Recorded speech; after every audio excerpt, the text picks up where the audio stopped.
গত এক বছর ধরে কর্মচারীর স্বার্থে বিভিন্ন দাবি দাওয়া নিয়ে আমরা আমাদের কর্মসূচি চালিয়ে যাচ্ছি।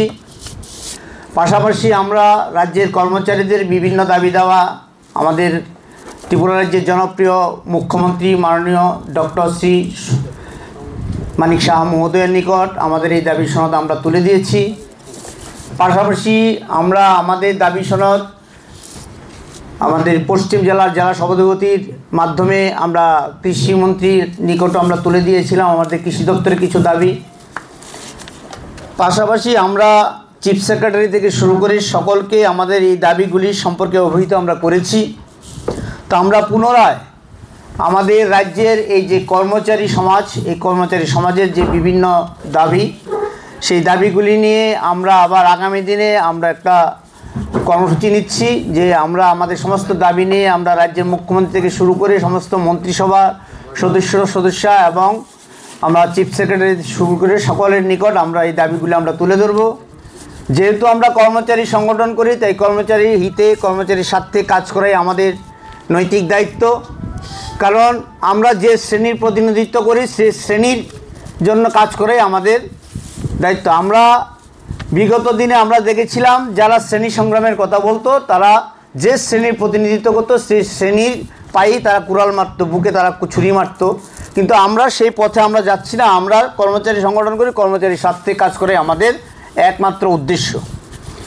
তো আজকে আমরা এই রাষ্ট্রবাদী কর্মচারী সংঘের পক্ষ থেকে প্রথমে আমরা রাষ্ট্রবাদী সরকারকে আমরা অভিনন্দন জানাবো। কারণ 2018 সালে এই সরকার প্রতিষ্ঠিত হওয়ার পর রাজ্যের কর্মচারীদেরকে যে প্রতিশ্রুতি দিয়ে সরকার প্রতিষ্ঠিত হয়েছিল যে রাজ্যের কর্মচারীদের বেসিক বৃদ্ধি করা হবে, সেই কথা অনুযায়ী ওনাদের প্রথম যে ক্যাবিনেট, সেই ক্যাবিনেট বসে 3 জনের এক্সপার্ট কমিটি গঠন করে দিয়েছিলেন এবং এই 3 জনের এক্সপার্ট কমিটি 2018 অক্টোবরের 15 তারিখ তাদের রিপোর্ট পেশ করেছিল এবং তাতে দেখা গেল আমাদের কর্মচারীদের যে ফিটমেন্ট ফ্যাক্টর 2.25 দিয়েছিল বামফ্রন্ট আমলে, সেই ফিটমেন্ট ফ্যাক্টর বাড়িয়ে 2.57 করা হয়েছে। এতে সরকারের কোষাগার থেকে মাসে 76 কোটি টাকা করে বছর 912 কোটি টাকা অতিরিক্ত খরচ হয়েছে, যার ফলে যে আমাদের অ্যালাউন্সগুলি দেওয়ার প্রতিশ্রুতি ওনারা দিয়েছিলেন, অ্যালাউন্সগুলি তখন ওনারা দিতে পারেননি আর্থিক সংকলনে। আপনারা উপস্থিত হয়েছেন, প্রথমে আপনাদেরকে বিজয়ার শুভেচ্ছা এবং দীপাবলির শুভেচ্ছা জানাচ্ছি। আমার রাষ্ট্রবাদী কর্মচারী সংঘের মাননীয় সভাপতি আপনাদের কাছে তুলে ধরেছেন যে প্রেক্ষাপট, এটি নিয়ে বিশেষ কিছু বলব না, শুধু দাবি সনদগুলো আমি আপনাদের কাছে পাঠ করে শোনাচ্ছি। রাষ্ট্রবাদী কর্মচারী সংঘ প্রথমেই দাবি শোনাতে 1 নম্বরে আমরা দাবি রেখেছি ত্রিপুরা রাজ্যে রাষ্ট্রপতি সরকার গঠিত হওয়ার পর এ পর্যন্ত রাজ্যের কর্মচারী ও পেনশনভোগীদের জন্য মোট 36% মহার্ঘ ভাতা প্রদান করায় রাষ্ট্রবাদী কর্মচারী সংঘ ত্রিপুরা প্রদেশের পক্ষ থেকে রাজ্য সরকারকে অভিনন্দন জানাচ্ছি। পাশাপাশি বকেয়া 22% মহার্ঘ ভাতা অবিলম্বে মিটিয়ে দেওয়ার জন্য সরকারের দৃষ্টি করা হচ্ছে।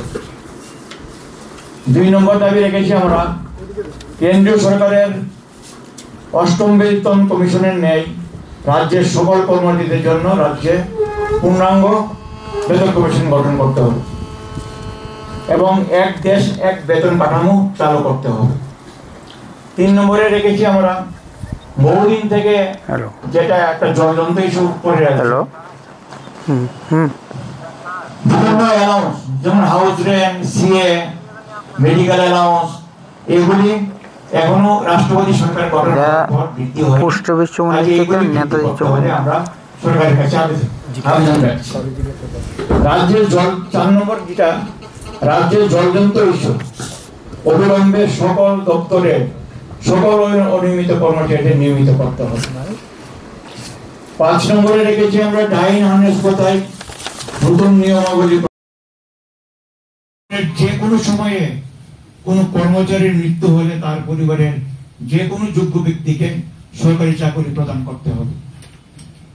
6 নম্বরে রেখেছি চাকরিতে অবসর গ্রহণের বয়সসীমা 60-এর পরিবর্তে 65 করার জন্য রাষ্ট্রবাদী কর্মচারী সংঘ দাবি রাখছে সরকারের কাছে। 7 নম্বরে রেখেছি আমরা সরকারি কর্মচারীদের 25 বছরের পরিবর্তে 20 বছর এবং